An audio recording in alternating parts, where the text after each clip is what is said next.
Po suncu, mraku ili blatu, one su na terenu. Ovo je sport u kojem uvijek netko mora pasti, mora biti oboren. Ovako izgleda svaki trening, ali tek 2 sata prije u svlačionici mogu se vidjeti potpuno drugačiji prizori. I to oni tipično ženski. Mi na to ne gledamo uopće kao da izgledamo kao muškarci ili nešto, mi isto. Mi se više, na primjer imamo jednu igračicu Mateu Spajić. Svi prije utakmice nešto imamo da se smirimo, ona se šminka prije utakmice i to ju smiruje. Maskara, brzo i to je jednostavno tako. 15-godišnju Mateu i njezinu 2 godine stariju sestru Nikolinu znatiželja je odvela u ragbi vode i to nakon treniranja košarke i tenisa. Obje su srednjoškolke. Tata ide kupovat s nama kopačku umjesto s mojim bratom i onda je to, tatu su malo zezali zbog toga kao sa curama ideš kupovat kopačke pa to nema nigdje. Matea i Nikolina treniraju 2 godine. Iako je Matea premlada za prava natjecanja, Nikolina je debitirala na prvenstvu Hrvatske, no za to je morala proći specijalistički liječnički pregled. Mama je prvo rekla doći smo doma sva strgana. Tata isto također. Tata se prima za glavu i rekao di ćete cure tamo. Ali bili su na prvenstvu Hrvatske i vidjeli i navijali su, to nisam baš toliko očekivala, ali navijali su i derali se. Rade sve kao i njihove vršnjakinje. Uče, druže se i treniraju malo drugačiji sport i to sa šminkom na licu. Moramo misliti na 2 stvari. Samo nasred tekme onako. Joj se razmazalo, nije dobro, idemo dalje. Krešo već 5 godina trenira cure i to njih 20. Najveći je problem što najviše radi poseban mišić koji u ovom slučaju ne bi trebao raditi. Bravo. Kad su na terenu, onda malo manje pričaju. Je li ih ima malo onako trčanje i to ih malo humori i sklekovi, a ženski, cure kod cure, uvijek nešto imaju za pričati. Zabi se, odi, Matea, brzo, ne pričaj puno, nego moraš reagirati, ajmo, hop. Katarina je ekonomistica, Željka studira krajobraznu arhitekturu, Ana Marija ide u srednju školu, Paula u osnovnu, a Sunčica će postati molekularna biologinja. Čar ove igre upravo je u tome, tvrde što, iako su različite, funkcioniraju kao tim. Bravo, to je to!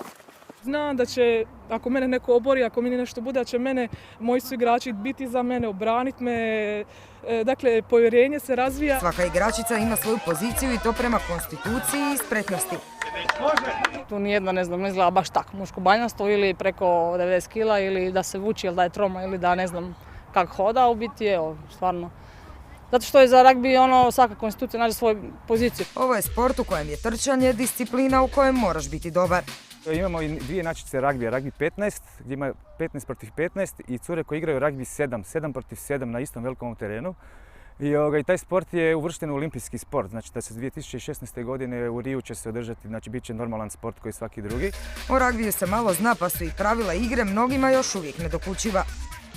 Ovo je cijela linija skora gdje su one rašlje i bilo gdje da položite iza te linije to je skor i nosi 5 bodova. Poslije toga imate pravo pretvarati, znači ako zabijemo skor u ovoj ravnini, iz ove ravnine moramo pucati na rašlje. To je puno teže nego kad zabijemo pod rašlje, zato je cilj doći što bliže i ako uspijemo pretvoriti, to su još 2 boda. Kreće se s centra početnim kikom. Znači lopta mora se odbiti od poda i onda ju morate udariti i onda mi napadamo njih. Ako smo u obrani, onda oni pucaju na nas.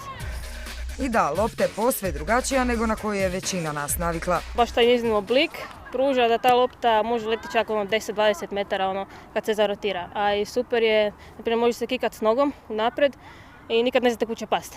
Da je okrugla, točno se zna njezin smjer, ovak kad padne na pod ili će otići lijevo ili će se odbiti unazad. Tako da još jedna doza neizvjesnosti i zabave zapravo. Za shvatiti pravila igre potrebno je biti redovit na treninzima, 3 puta na tjedan po 2 sata. Osim kondicije vježbaju se sve moguće situacije koje se mogu dogoditi u utakmici. Kao što ste vidjeli sa protektorima i to je zabijanje, priprema za obaranje ili tako nešto. To je priprema za utakmicu. Jer to je onaj dio koji djeluje zastrašujuće. Ako imaš loptu, netko će nasrnuti na tebe, a to je i razlog zašto većina cura niti ne želi probati ovaj sport. Nisu baš kao zato ili ne bi se obarali ili kad vidu modrice, ne znam, meni je najnormalnije da bude, da na kolinu uvijek bude neka modrica, to je ništa, baš meni osobno ništa, za razliku kakvih ozljeda, ne daj Bože se mogu dogoditi, ali ima to kad vidu, ajme šta je to, ne znam, samo modrica, Skram je trenutak u igri kada se bore za loptu. Djevojke su na kupu, a igrač koji se zove Spojka ubacuje loptu unutra. Cilj je nakon komešanja opet izvući loptu za svoj tim. Drugi važan element na utakmici je takozvani out. To je također borba za loptu. Samo spretnije cure dođu do nje. Ono što se ipak mora najviše vježbati je ono što većini muškaraca leži prirodno.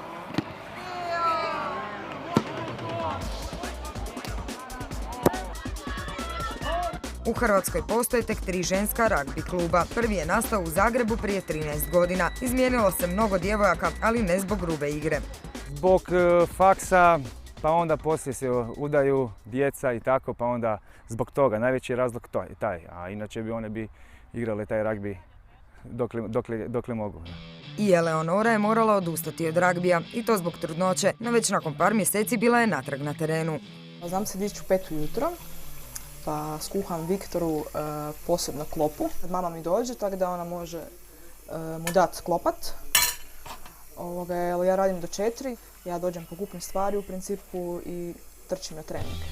Bez potpore supruga to ne bi bilo jednostavno, jer ragbi je sport koji ne trpi preskakanje treninga. Igrale su u ligi s Mađaricama, Slovenkama i Austrijankama, no liga se raspala, tako da sada djevojke putuju na povremene susrete, a igraju i u Hrvatskoj ligi. Kad zagrizu imaju jako volju i želju za time da postignu ono što hoće. Tako da mislim da su tu možda čak i malo bolje od dečkiju. Najmlađa u timu ima 14 godina. Tata je bio oduševljen, mama je bila ok, ali baka i deda oni su bili u šoku. Ih je bilo strah da ne ostane bez zubi, ne znam tako. A najstarija? Imam 31 godinu.